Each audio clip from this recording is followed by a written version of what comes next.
Time to go to the igloo. Oh, doesn't that look warm and inviting? That's the glow of 2 candles in there, warming it up for me.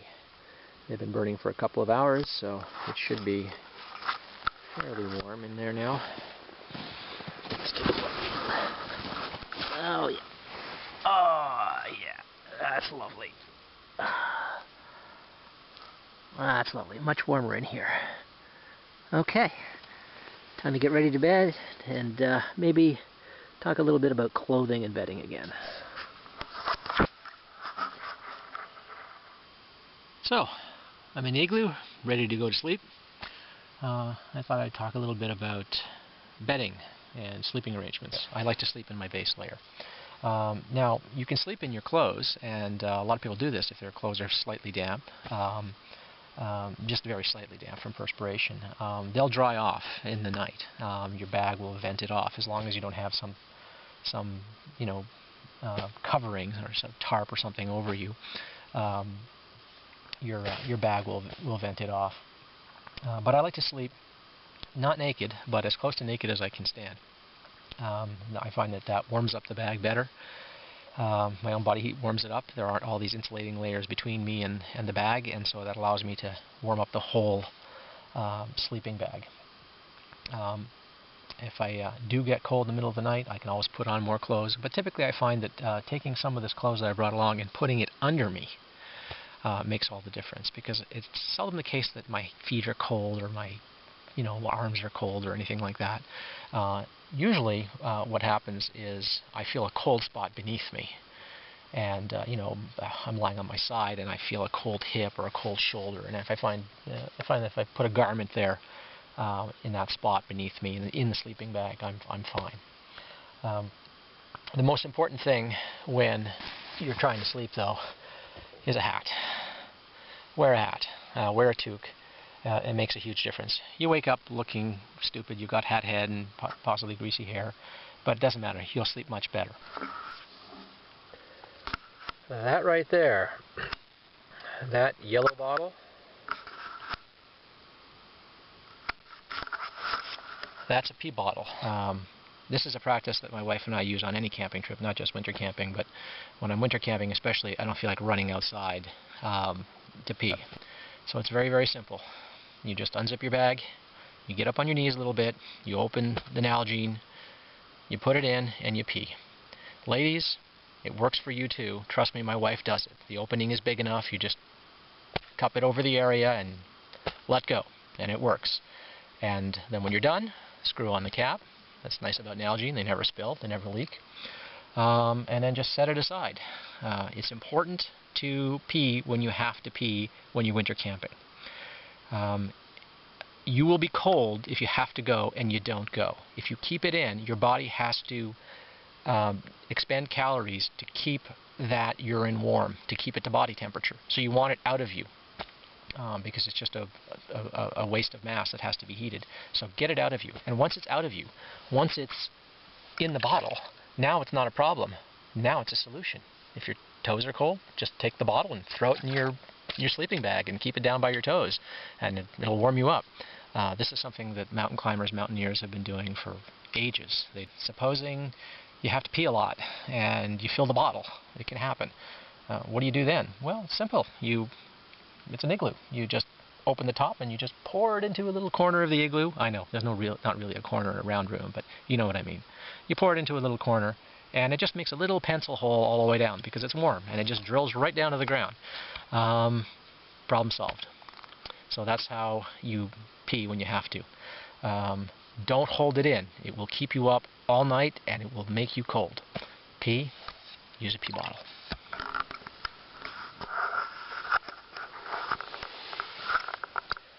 It's about 8 a.m. and I had a great sleep last night.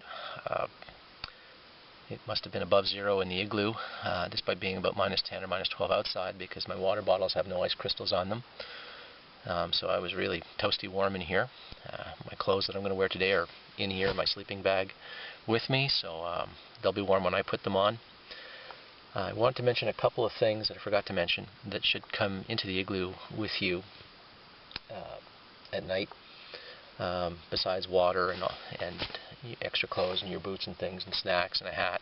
I forgot to mention a headlamp. Bring a headlamp in there with you, so you're not fumbling around with matches and things like that, and lighting candles. And spare batteries. Batteries lose life very, very quickly in the cold. So if you have spares for your headlamp or your camera or GPS, keep those in a pocket, keep those in a garment, and toss those in the bottom of your sleeping bag, and they'll last longer while you're out here. So breakfast this morning consists of some dehydrated mixed vegetables: peas, carrots, corn, green beans. Don't need a lot, but it goes a long way once it's rehydrated. With some ramen noodle, boiling water, and a little coffee, and some snacks.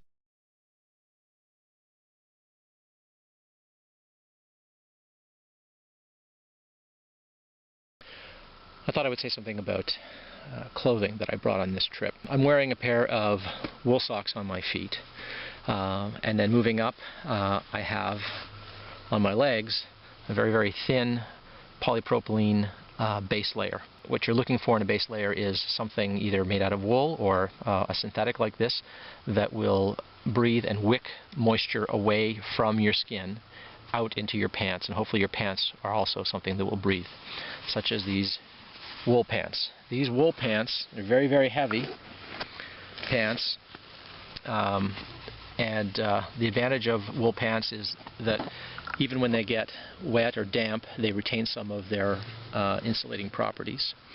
But the most important feature of wool garments is that they breathe. And so if you're running around and getting sweaty, snowshoeing, building an igloo, chopping wood, sawing wood for your fire, your pants are going to breathe. They're going to vent off that moisture. Another nice feature of wool garments is that it's hard to burn a hole in them. If you're sitting around a fire and an ember lands on your wool pants, you can just flick that ember off and there won't be a problem. If you're wearing polar fleece or some synthetic, it's just going to melt and burn a hole right through. I've got fleece jackets that are just full of pinholes from fires, so you want to wear wool and not synthetics. Same goes for your upper body. I'm wearing a merino wool base layer here, but a synthetic like my lower base layer would be fine. So this is a merino wool. I like it. I find it a lot better than the synthetics. They don't get smelly. I'm wearing a light wool shirt. In colder weather, I have a heavy wool shirt. This is by Woolrich. It's a really heavy wool shirt, and it's oversized, which means I can wear it over top of this one if I need to. Over top of this, I've got a vest. It's got lots of pockets, and a vest breathes because it's got these huge armholes, and it has a zipper in front. This one also has a zipper across the back, so I can open it up so I can vent moisture off my back. That's a nice thing to look for if you can find it in a vest. The weather was going to be very mild on this trip, so I didn't bring a parka, but if you have a down parka or a synthetic parka, you can bring one of those. You want something that will compress down small, because on those days where it's really bitter cold and you're sitting and trying to eat, this clothes isn't going to do it. You're going to want a big parka with a hood. I also have this heavy, heavy wool sweater. It's got a zipper neck and it turtlenecks all the way up, which is really kind of nice. It's nice to have garments that button all the way up or zip all the way up. So that's really nice. And again, it's oversized. I can fit it over pretty much anything that I'm wearing. If you get too many clothes that are sort of form-fitting and, you know, make you look sexy and flatter your shape, you're going to have a problem when you're trying to layer up. So get baggy, oversized clothes. When you're moving, you want that bagginess to work for you. When you're moving, it's like a bellows, and you get that air moving through your clothes and get that moisture to get pumped out, vented out of your clothes. Now, I brought some spare clothes along. I brought 2 other pairs of wool socks, spares, because your feet do get damp very easily. I'm wearing cotton underwear, and I brought a spare pair of cotton underwear. Just basic underwear. It's the only thing that I'm going to wear that's cotton. Cotton is very, very bad. It absorbs moisture and holds it, so you don't want to wear a lot of cotton. So if you have synthetic underwear, that's great, or if you have a cotton synthetic blend, that's great too. But otherwise, except right there, don't wear cotton. Cotton kills.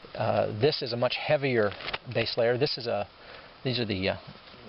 upper or top by Patagonia. It's very, very thick. It's a number 4 class, I think, which I believe is the heaviest that Patagonia makes. And then I've got the matching bottoms for those. You can use these as a kind of pajama as well, if in your sleeping bag. If you think that your light base layer isn't going to do it, you can wear these. I bring lots of gloves. I have a pair of ragwool fingerless gloves that I bring, like these. I have another pair. I also bring waterproof shells. These are overmitts that fit over your garments that can get wet, like wool, to keep them dry. When I was building the igloo, I was handling a lot of snow, and this was the perfect thing. Then I have these heavy, super warm lambskin gloves. They're terrific. Then I have some waterproof ski gloves. I got these at a discount store for about $1 or $2. Notice the hot pink. You might have seen that already. For my head, I wear a toque. You want to sleep in your toque when it's really cold. I have a headband to protect my ears and forehead and the back of my neck when it's milder out and a hat isn't called for. It's also good at night if you find that your nose is really cold. You can actually wear your hat and then wear this thing and slip it down from your face and slip it down over your nose to cover your nose if your nose gets too cold. I don't like to bring a scarf, a traditional scarf, but I do like to bring a tube scarf. And that's what this is here. This is just a polyfleece tube scarf. What I like about that is that when you wear it, it sort of can go over your collar and form a nice seal around your neck. But you can also pull it down, and you can pull it up over your face and over your nose on those cold, cold, windy days. And if it's really cold and windy and that biting cold, you can wear a balaclava. I didn't bring one of those because the weather didn't call for it, but those are great as well. You also have to anticipate rain. Or very, very mild temperatures and a lot of wet snow, coming into contact with wet snow. And to guard against that, I have a pair of waterproof pants. These don't breathe. These are absolutely impermeable to water. The thing you're looking for in these is, well, two things primarily. Absolutely waterproof with taped seams. You want to make sure that they don't have pockets that open all the way to the inside. Zippered leg bottoms. You want them to have a zipper up the side here in the leggings so that you can slip on these things right over your pants and over your boots. You don't want to have to take off your boots to put on your rain gear. And for my upper body, I have this poncho that's waterproof and windproof, and you can slip that on over top of you. It is very large. I'm not a big guy, and I got this in an extra large. It fits over every piece of clothing I'm wearing. I can wear all my clothing, and I can still fit this on over me, and it's got a hood. And I can zip it up, and it's still going to breathe. It's still going to let some moisture out because it's so big and balloony. Moisture can escape out the bottom.